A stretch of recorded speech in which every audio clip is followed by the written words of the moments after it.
Bianca almost fell. Labis ang pagsisisi niya nang mapagtanto na tama si Drake. Hindi si Arabella ang may kasalanan. Wala itong kasalanan. Lumapit si Sandra kay Bianca, nang may ngisi sa lobby na agad ding itinago. Tama lang ang mga sinabi mo, Bianca. That girl deserved that. Maang na tumingin si Sandra kay Bianca nang sampalin siya nito. You lied to me. Ang sabi mo ay patuloy na ginagamit ni Arabella si Drake for money. You never told me about their breakup. Bianca, your cousin was lying. Giit ni Sandra. Masyado siyang baliw sa babaeng iyon, kaya siya nagkakaganyan. You have to stop him, Bianca. Kailangan mo akong tulungan na mapaghiwalay silang dalawa. Shut up, singhal ni Bianca rito. Kung may bitch dito ay ikaw iyon. My God, bakit ba ako nakinig sa'yo? Umiiyak na wika ni Bianca bago iniwan si Sandra. Malakas na sumigaw si Sandra, sa sobrang galit. Ngayon ay nabawasan na ang tutulong sa kanya, para sirain sina Drake at Arabella. Hindi ako papayag na maging masaya ka, Drake. Hindi kailanman. Ani Sandra na puno ng puot, at sakit ang puso. Patuloy si Arabella sa pagtakbo, kahit hindi niya alam kung saan ba ang daan, na tinatahak niya. Tama si Bianca. Masakit para kay Drake, na makita araw-araw ang anak, ng taong pumatay sa pamilya nito. Hindi man lang niya naisip ang bagay na iyon. Hindi man lang niya naisip, na hindi lang siya ang nasasaktan. Isang sasakyan ang huminto sa harapan niya. Dahil sa panlalabo ng mga mata dahil sa luha, ay hindi niya makita ng malinaw ang mukha nito. Huli na para makapalag siya, nang hatakin siya ng taong iyon papasok ng van. Bitiwan mo ako. Hysterical niyang sigaw. Calm down, Arabella. Ako lang ani ng binata. Derek ang akala niya ay nasa ibang bansa ito. Ano ang ginagawa mo rito? Dumaan ang sakit sa mata ng binata. Hindi ka ba masayang makita ako? Pinahid nito ang luha niya sa mata. Umiiyak ka na naman, mahigpit na niyakap siya ni Derek. Halata ang pangungulila nito sa kanya. Siyempre masaya akong makita ka. Gumanti siya ng yakap sa binata, at hindi na sinabi ang dahilan ng kanyang pag-iyak. Totoo naman ang sinabi niya, hindi siya nagsisinungaling. Masaya din siyang makita, naligtas ito sa aksidenteng natamo. I'm sorry, Arabella, hindi ako dumating sa araw ng operation. Bumitaw ng yakap si Derek. May galit na ito sa mata. Someone kidnapped me that day, at alam kong si Drake Monteverde ang may gawa nun. Umawang ang lobby ni Arabella sa narinig. Ibig sabihin ay hindi totoo na naaksidente ito. Ibig sabihin ay planado ni Drake ang lahat. Tumulo ang luha niya. Talagang patuloy si Drake sa pagganti sa kanya, dahil sa kasalanan ng ama niya. Hindi ito titigil hanggat hindi siya nadudurog ng husto. Ginagawa nito ang lahat, para gawing miserable ang buhay niya. Pati ang magulang ko ay tinakot niya, Arabella. Hindi siya titigil, hanggang sa hindi kayo nagdurusa ng pamilya mo. Hinawakan ni Derek ang kamay niya. You have to be careful, dahil delikado siyang tao. Sigurado ako na pati si Amon, ay idadamay niya, kahit na malaman pa niyang anak niya ito. Tila binundol ang dibdib ni Arabella sa kaba.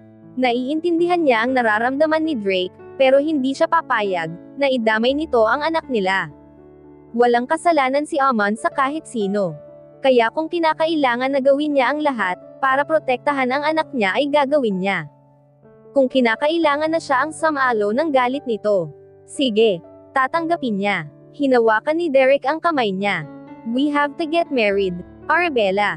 Sa paraan na ito, ay magagawa natin protektahan ang pamilya, at anak mo. Hindi na siya maghahabol sa'yo sa oras na may kasal, na tayong dalawa. Iyon na lang ba talaga ang paraan? Hindi si Arabella makapag-isip ng maayos, dahil nahahati ang isip niya. Hindi na niya mahal si Derek, kaya nagdadalawang isip siya. Lolokohan lang niya ang sarili niya, at ang binata sa oras na pumayag siya. Pero paano ang anak at pamilya niya?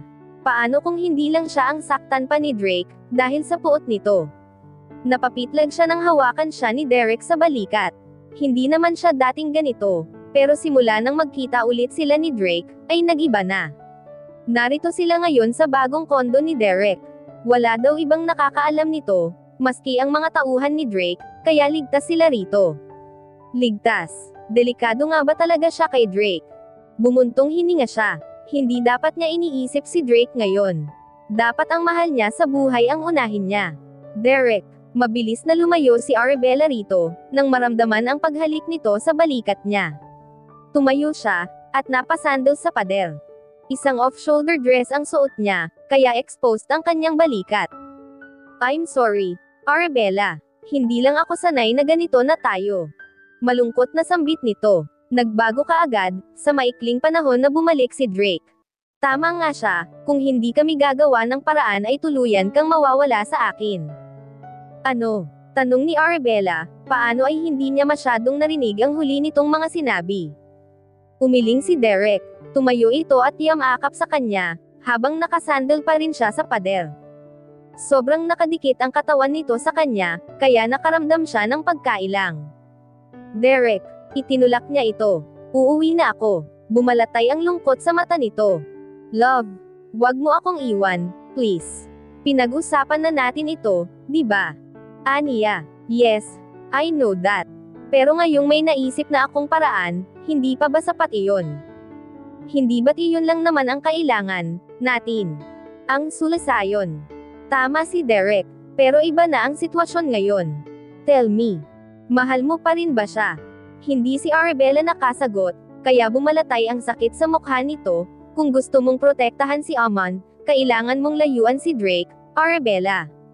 Huwag mong kalimutan na nagawa na ni Drake, na utusan kang patayin ang sarili mong anak.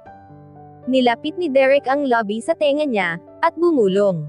Baka ganun din ang gawin niya ngayon, kapag nalaman niyang buhay ang batang gusto niyang mawala noon pa. Umiling siya. Hindi niya magagawa iyon. Naalala niya na nagalit si Drake, nang magsinungaling siya rito. Bakit ngayon lang niya naalala? Nagalit si Drake sa akin, nang sinabi kong wala na ang anak namin. Wake up, Arabella. Galit na ang boses, at mukha ni Derek. Nakakabigla dahil ngayon lang ito nagalit ng ganito sa kanya. Nagalit siya nun, dahil wala na siyang magagamit para saktan ka. Sa tingin mo bakit niya iuutos sa'yo, na patayin ang anak niyo kung talagang may pakialam siya? Napahikbi si Arabella ng matauhan. Tama, hindi iuutos ni Drake na patayin ang anak nila, kung may pakialam ito o pagmamahal. Kanina pa si Arabella nagdo-doorbell, subalit walang magbubukas. Mukhang walang tao sa mansion, maliban sa mga guard na nagbabantay sa mga gate. Manong, nasaan ang amo nyo? Nagkibit balikat ang gwardya. Nako, ma'am, hindi po namin alam. Kahapon ay umalis si Sir Drake, para sundan kayo pero hanggang ngayon, ay hindi pa rin siya bumabalik. Huminto ito sa pagsasalita. Iyan na pala si Sir. Huminto ang sasakyan ni Drake, bumukas iyon, at lumabas ito. Arabella, yamakap si Drake sa kanya ng mahigpit. Bakas ang labis na pag-aalala sa boses. Where have you been? I was looking for you, simula kahapon pero walang nakakaalam, kung nasaan ka. We need to talk, Drake. Aniya sa seryosong tinig. Natigilan ang binata, habang nakatingin kay Arabella. Wala siyang makapang emosyon sa mukha ng kaharap. Nilapag niya ang bag na dala, sa harapan ni Drake. Bayad ito sa lahat ng nagastos mo, sa operasyon ng nanay ko. Simula ngayon ay tapos na ang deal natin, Drake, where did you get this? Bigla ang pagseryoso ng mukha ng binata. Hindi ni Drake gusto ang ideya, na humingi ng tulong sa iba ang dalaga. Why? Hindi ba dapat ay wala ka ng pakidon? Ang importante ay nagbayad ako sa'yo. Gusto ko nang matapos ang lahat, ng ugnayan natin, Drake. Lumapit si Drake, tinangka siyang yakapin, pero umatras siya. Ikakasal na ako. Nanulos sa lobby ni Arabella, nanigas ang katawan ni Drake, sa pagkabigla. You're lying, right? Hinawakan ng binata ang balikat ni Arabella, at bahagyang inulog. Sinasabi mo lang yan, dahil galit ka sa akin. Sa kahiwalay na kayo ng Derek na iyon, di ba? Why would I lie, Drake? Alam mo naman na dapat, ay ikakasal na kami hindi ba? Bumakas ang galit sa mata ng dalaga. Pero sinira mo lahat ng plano namin. Buong gabi ni Arabella na pinag-isipan, ang gagawing desisyon. Tama si Derek. Hindi siya titigilan ni Drake, hanggat malaya siya. Pagkatapos ng kanilang kasal, ay magpapakalayo-layo sila, kasama ang nanay, at mga kapatid niya. Gusto na niyang matapos, ang paghihirap ng kalooban na nararamdaman niya. Tama na iyong halos 5 taon, siyang nagdusa. Amigting ang panga ng binata. Kung ganon, ay nagkita kayo ni Derek. Magkatabi ba kayong natulog kagabi? She rolled her eyes. Ano bang paki mo? Answer me. Halos mapalundag si Arabella sa gulat, dahil sa lakas ng boses ni Drake. Naggagalawan ang panga nito, na tila ba galit na galit. Hindi. Hinag ang boses na sagot niya. Tumanggo-tango si Drake, tila nakahinga ng maluwag. Good. Dahil sa oras na mangyari iyon, ay papatayin ko na talaga siya. Kuyom ang kamay na sinamaan ni Arabella ito ng tingin. Ano bang problema mo, Drake? Galit ka sa taong pumatay sa pamilya mo, pero kung magbanta ka, ay daig mo pa siya. Nahigit niya ang hininga, nang hawakan ni Drake ang harap ng blouse niya. Don't compare me to your father, Arabella. Magkaiba kaming dalawa. Nag-aapoy ang mata ng binata. Nilabanan ni Arabella ang takot, na nararamdaman, at matapang na nakipagtitigan dito. Magkaiba. Inutos mo nga sa akin, na patayin ang natin. Hindi ka lang masamang tao, masama ka pang ama, that hits him hard. Drake can't even utter a single word. Dahil tama lahat ng sinabi ni Arabella, masama siyang tao, at masama siyang ama. Alam mo ba kung gaano kasakit, sa akin na marinig sa'yo yun, Drake? Hindi na ni Arabella kayang magpanggap, na matapang sa harap ni Drake. Ramdam na niya ang pagdaloy ng sakit sa puso niya. Anak natin ang gusto mong ipapatay. Dugo, at laman mo iyon. Bumagsak ang kamay ni Drake, tila nawalan ng lakas. Ang mga mata nito ay lumuluha na rin ngayon, sa labis na pagsisisi. Walang araw na hindi ako umiyak. Dumating pa sa punto, na gusto ko nang mamatay sa sobrang sakit. Hamakbi siya. Oo, alam ko naman na anak ako, ng kinakamuhian mo, pero hindi pa ba sapat, ang pagmamahal ko sa'yo noon? Hindi pa ba sapat kami ng anak mo, para mawala ang galit mo? Ilalabas niya lahat ngayon. Lahat ng gusto niyang sabihin, at nararamdaman ay gusto niyang sabihin dito. Noong kailangan na kailangan kita, wala ka sa tabi ko. Nang kailangan na kailangan ka namin ng anak mo, wala ka. Tapos malalaman kong umalis ka ng bansa. Pinahid niya ang luha. Oo, galit ako sa'yo, pero alam mo ba na umaasa pa rin ako, na susulpat ka sa harapan ko para pigilan ako, na wag gawin ang utos mo. Nasusulpat ka, at hihingi ng tawad sa mga sinabi mo. Humihikbing hinampas ni Arabella ito sa dibdib. Pero hindi ka dumating. Hindi ka dumating, kasi wala kang kwentang tao, at ama. Hindi mo ako mahal, katulad ng pagmamahal ko sa'yo. Lumuhad si Drake sa harap niya, katulad ni Arabella, ay wala ring patid ang pagluha nito. Patawad. Patawarin mo ako, Arabella. Alam ni Drake na hindi sapat, ang paghingi niya ng tawad. Masyado siyang nabulag ng galit. Pero maniwala ka, mahal na mahal kita. Masyado akong nasaktan noon, dahil anak ka ng lalaking iyon. Lumapit si Drake sa dalaga at yamakap sa binti nito. Hindi ako umalis para lumayo ng tuluyan, Arabella. Lumayo ako dahil gusto kong humarap sa'yo, nang malinis na ang puso ko. Wala nang galit, wala nang halong pagdududa. It took me 5 years, para magkaroon ng lakas ng loob na humarap sa'yo. Umiyak na tila bata ang binata. I'm sorry, Arabella ko. Patawarin mo ako. Mas lalo si Arabella na naiyak. Ngayon na nagmamakaawa si Drake sa kanya, ay parang dinudurog ang puso niya. Patawarin niyo ako ng anak ko. Maniwala ka, hindi kayo nawala sa isip ko. Sinabi ko man sa'yo ang mga iyon, ay naniniwala akong hindi mo iyon susundin, dahil hindi ka ganang klase ng tao. Tumingala si Drake, at puno ng pagmamakaawa ang mga mata, na tumingin sa kanya. Sabihin mo, ano ba ang kailangan kong gawin, para mapatawad mo ako? Ito na siguro ang panahon, para tapusin na ang lahat. Pinahid ni Arabella ang luha, at sinalubong ang mata ng binata. Palayain na natin, ang mga galit sa puso natin, Drake. Hindi niya kayang tumingin sa mga mata ni Drake, sa mga huli niyang sasabihin, kaya iniwas na niya ang tingin. Huwag na rin tayong magkita kailanman. Umawang ang lobby ng binata. Arabella. Pumikit si Arabella at muling naluha. Tuluyan na nating burahin sa buhay natin ang isa't isa. Sana rin ay hindi na tayo magkita pa. Aniya bago umalis, at iniwan si Drake na humahagulhol sa sakit. Bakit ganon? Dati naman ay tuwang-tuwa siya, kapag pinag-uupan, o pinagpaplanuhan nila ni Derek ang kanilang kasal. Subalit ngayon ay hindi ni Arabella, magawang ngumiti man lang. Ang bigat ng dibdib niya, at wala siyang pagkasabik na nararamdaman. Bye, love. Hinalikan siya ni Derek sa lobby. Magkita na lang tayo bukas. Bumaling ito sa nanay niya. Alis na po ako, Nay bye, Aman. Paalam nito sa kanyang anak. Bye-bye, kuya. Paalam ng kanyang anak sa binata. Pagkaalis ni Derek, ay agad na umupo ang nanay niya sa silyang kaharap niya. May problema ba kayo ni Derek, anak? Bakit parang hindi mo siya kinikibo? Nag-away ba kayong dalawa? Yuzisa nito. Umiling siya. Hindi lang maganda ang pakiramdam ko, Nay. Umiwas siya ng tingin, dahil may pagdududa sa mata ng kanyang nanay, habang nakatingin sa kanya. Simula nang dumating ka, ay palagi ka ng ganyan, tahimik, at wala sa sarili. Hindi ba naging maayos ang seminar mo sa Cebu? Kaya ba umuwi ka agad? Hindi po, Nay. Talagang masama lang ang pakiramdam ko. Hindi ni Arabella alam, kung ilang beses na siyang nagsinungaling sa nanay niya. Alam niya na magagalit ito, sa oras na malaman nito na nagkikita sila ni Drake nung nakaraan. Hinawakan ng nanay niya ang kamay niya, at seryosong tumingin sa kanya. Gusto ko si Derek para sa'yo, Arabella.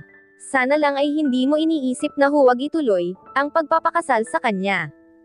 Isang linggo na lang ay ikakasal na sila ni Derek. Pareho silang nagpasya na madaliin ang kanilang kasal, para makaalis na agad sila ng bansa. Baka kasi magbago pa ang isip niya, sa oras na tumagal pa ang kanilang pagpapakasal. Kamusta na kaya si Drake ngayon?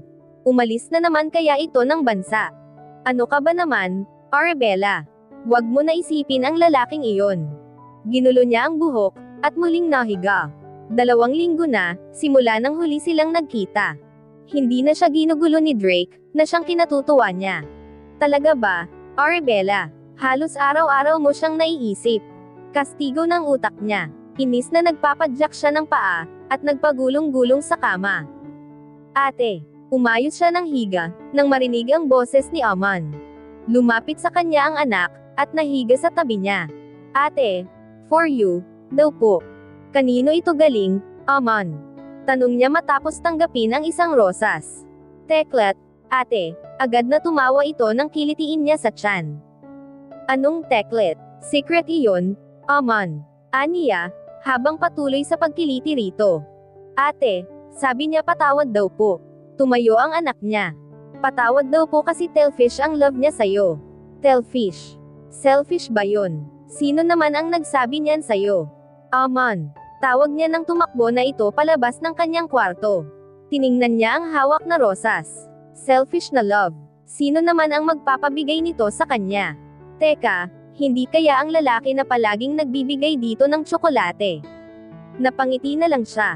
Kung sino man ito, ay nagpapasalamat siya, dahil nagagawa nitong pangitiin ang kanyang anak. Leon nga lang ay mukhang ginagamit din nito ang kanyang anak, para sa kanya.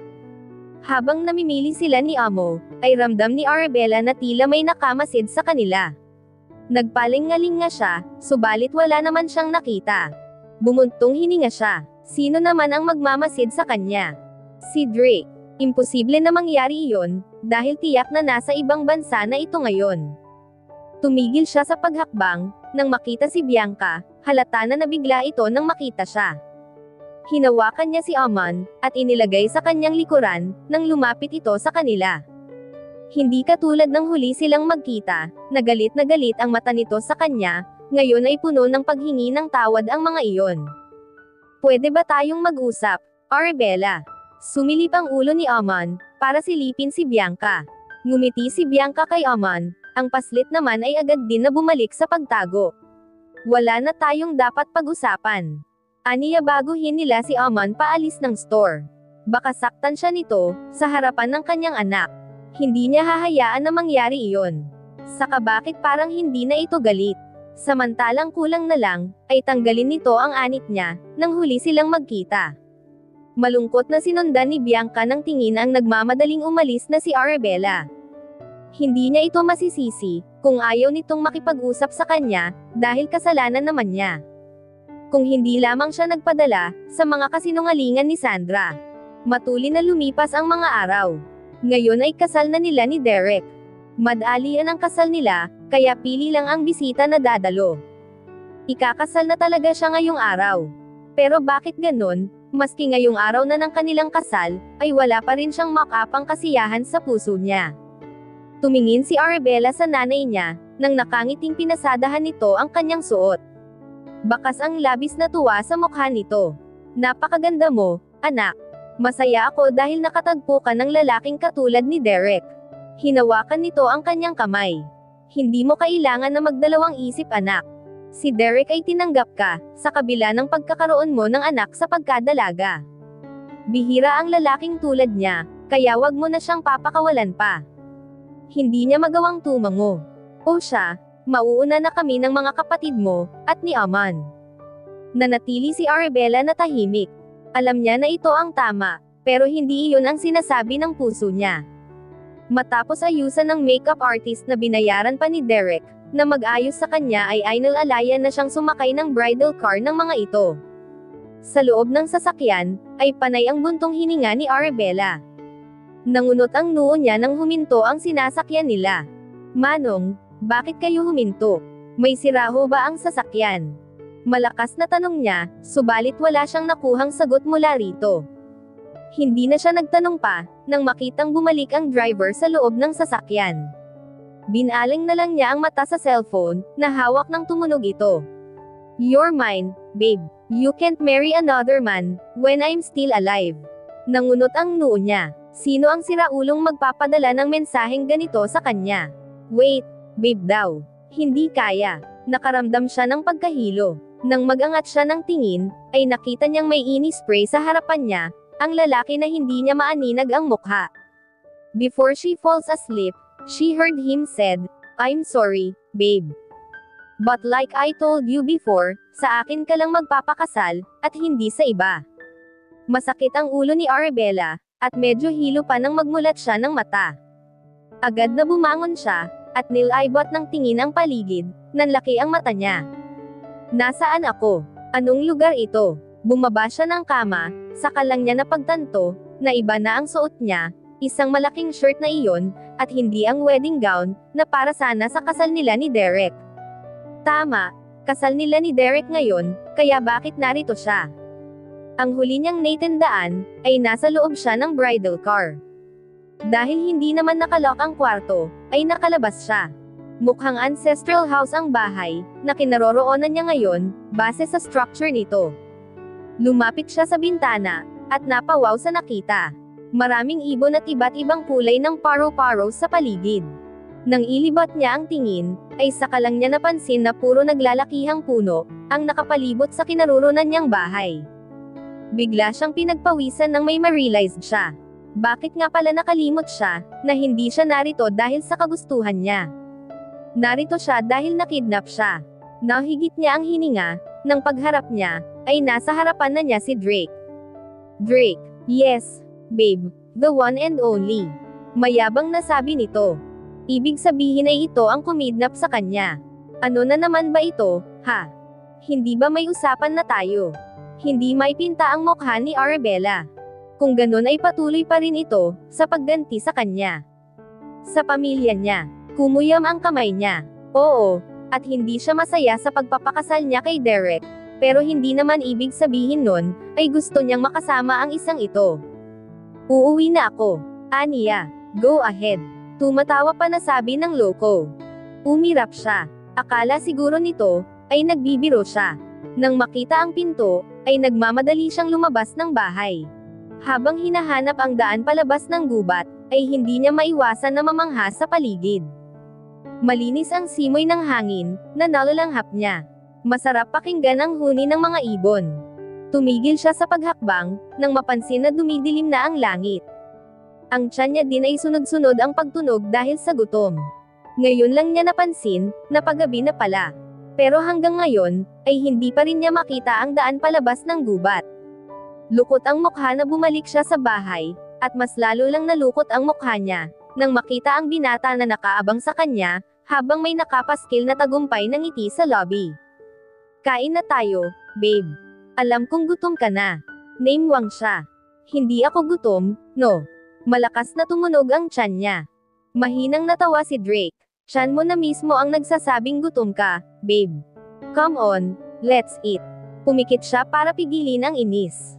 Nagagawa pa talagang tumawa ng isang ito, matapos siyang dukutin. Hindi ako kakain. Baka mamaya ay lasunin mo pa ako. Natigilan si Drake, at bumalatay ang lungkot sa mukha. You're too much, babe. Paano mo nasasabi ang ganyang bagay? Do you really think, na magagawa ko ang bagay na iyan sa'yo? Si Arabella naman ang natawa. Paanong hindi ako mag-iisip ng hindi maganda sa'yo, dinukot mo na nga ako, tapos dinala mo pa sa gubat na ito. Malay ko bang balak mo akong patayin dito, at ibaon ng buhay sa gubat na ta. Mapait na ngumiti ang binata. Kahit kailan, hindi ko naisip ang bagay na iyan, Arabella. Tumayo ito, pero bago pumasok sa loob, ay muli itong nagsalita. Kumain ka na sa loob, alam kong gutom ka. Anito bago tuluyang pumasok, napakagatlobi siya, at sinundan na lamang ng tingin si Drake. Sobrang nga ba ang nasabi niya? Antong hininga siya, nakaramdam tuloy siya ng konsensya. Teka nga, hindi ba dapat ay ito ang makonsensya, dahil sa ginawa sa kanya? Pero bakit ganito ang nararamdaman niya? Nagagalit siya, dahil sa pagkidnap nito sa kanya, pero hindi siya nagagalit dahil naudlot ang kanyang kasal. Humawak siya sa dibdib. Bakit parang guminhawa pa ang dibdib ko? Dahil hindi ako nakasal kay Derek. Agad na iniling niya ang ulo. Gutom lang siya. Tama, gutom lang siya, at kailangan lang niyang kumain. Sunod-sunod ang pagtunog ng tiyan niya. Narito siya ngayon sa kwarto, at nagkukulong. At oo, gutom siya, dahil hindi niya magawang kumain, dahil sa mga sinabi niya kay Drake. Napasobra nga yata ang mga sinabi niya, kaya hayon, hindi na ito nagpakita sa kanya. Sobrang dilim na labas. Saan kaya ito nagpunta? Hindi kaya iniwan na siya nito ng mag-isa dito? Nakaramdam si Arabella ng takot. Dapat ay hindi na niya ito pinagsalitaan ng kung ano-ano. Paano kung iniwan nga siya nito, dito sa gitna ng gubat, at hindi na bumalik pa? Napangiwi siya nang muling tumunog ang tiyan niya. Agad siyang napatayo, nang makarinig ng katok. Tumayo siya, at kunwari ay inis na binuksan ang pinto. Bakit? Bakit hindi ka pa kumakain? It's been 8 in the evening, babe. Natigilan siya. Paano ay nakangiti na naman si Drake sa kanya? Mukhang wala na rito ang sinabi niya kanina. Nakahinga siya ng maluwag. Bakit tila ayaw niyang makita na nasasaktan ang lalaking ito? Aba, Arabella, gumising ka nga. Hindi pwedeng mangibabaw ang nararamdaman mo. Hindi ko siya mahal, iyon ang dapat niyang itatak sa utak niya. Pero ang tanong ay hanggang kailan niya kayang paniwalain ang sarili niya. Tumikim siya, at umirap kunwari. Paano ko malalaman kung walang lason ang luto mo, kung hindi ikaw ang unang titikim nun sa harap ko? Nangunot ang noo ng binata. Di ba dapat ay mauna kang kumain? Para malaman ko kung nagsasabi ka nga ng totoo. Ang pagkakunot ng noo ni Drake, ay nawala. Gumuhit ang ngiti sa lobby nito. Ang ibig mo bang sabihin ay sabayan kita sa pagkain? Ano? Ang kapal mo, ha? Bakit naman kita aayain na sabayan ako? Kung ayaw mong tikman muna ang pagkain, ay hindi na lang ako kakain. Aba, filingero naman ang isang ito. Yumuko si Drake, at napahawak sa lobby, na para bang pinipigilan ang ngiti. Anong nakakatawa? Wala naman talaga siyang balak, na ayain ito na sabayan siya. Gumagawa ng isyo ang lalaki, pero hindi nga ba, Arabella? Pati utak niya ay umaapela. Imbis na sumagot ay tumalikod ito. Tara, kumain na tayo. Wika ni Drake. At dito na po nagtatapos, ang ika-23 kabanata ng ating kwento, at sanay muli niyo po akong samahan, sa mga susunod pang kabanata,